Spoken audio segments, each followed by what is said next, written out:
was your breakfast this morning? Was yours eventful? Was it uneventful? Was it nice and peaceful? Was it weird? I would say ours was actually a nice middle of the road breakfast. That is until Dad started falling asleep. So if you're new here, my dad is cognitively declining. My name is Katrina. I have over 10 years of caregiving experience. My mother and I care for my dad. We're a multi-generational family, and we have a 13-year-old who lives in our house. It's quite an adventure sometimes, but thankfully I know what I'm doing most of the time.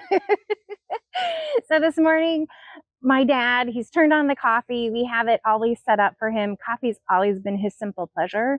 And so the coffee is set up the night before so that if he's the first one to rise, he can come out, he can hit the button, and he can have his coffee, because he can no longer figure out how to do the right proportions and set everything up. So we have it ready for him to go.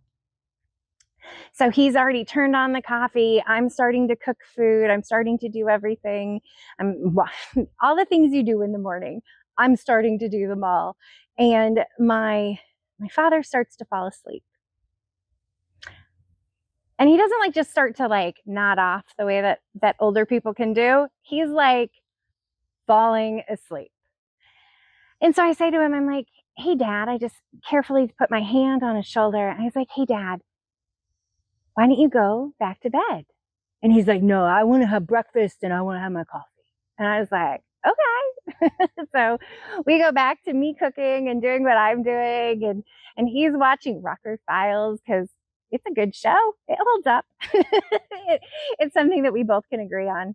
And he's enjoying his morning. And I look over and he's like, literally, he's just out. He's like about ready to start snoring. I swear. He's like out, and his neck is down and his posture hurts, and he's sitting in a chair at the kitchen table. And at that, I was like, he needs to go back to bed. He was being pleasant. He wasn't being argumentative. He just wanted his coffee and some breakfast, and those are reasonable requests. But he was asleep. He was asleep. He was sleeping, and it hurt my posture, and it was uncomfortable. You could just see he was uncomfortable.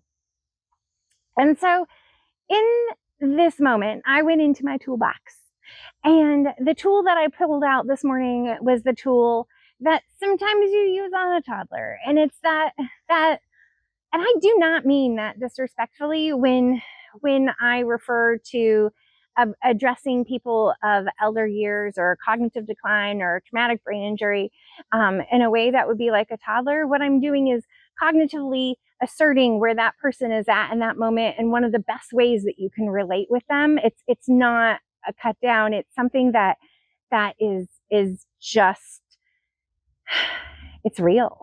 It's real. So I go over and I take my dad's shoulder and I said, Dad, I really just think you need to go back to bed. He's like, was I snoring? I was like, almost, Daddy, like almost, like you've been. And it had been about 10 more minutes. I was like, you were really getting into a deep sleep, and your posture hurts. Like looking at you hurts my body, looking at your posture, your neck, and all those things. And Daddy, I just want you to get some good sleep because obviously your body needs it. And he was like, oh, and I was like, come on, Daddy. And so I just pulled the chairs on rollers. I pulled the chair that was on rollers back, and I said, come on, let's just go to your room. And so that way that you kind of nudge a little kid up, I just kind of nudged him up, and I was like, come on. And I walked him back into his room, and I tucked him back into bed. And I said, Daddy, your coffee and your food will be ready for you when you wake up. I said, but for right now, why don't we just get some rest? As I tucked him in. And he's like, okay.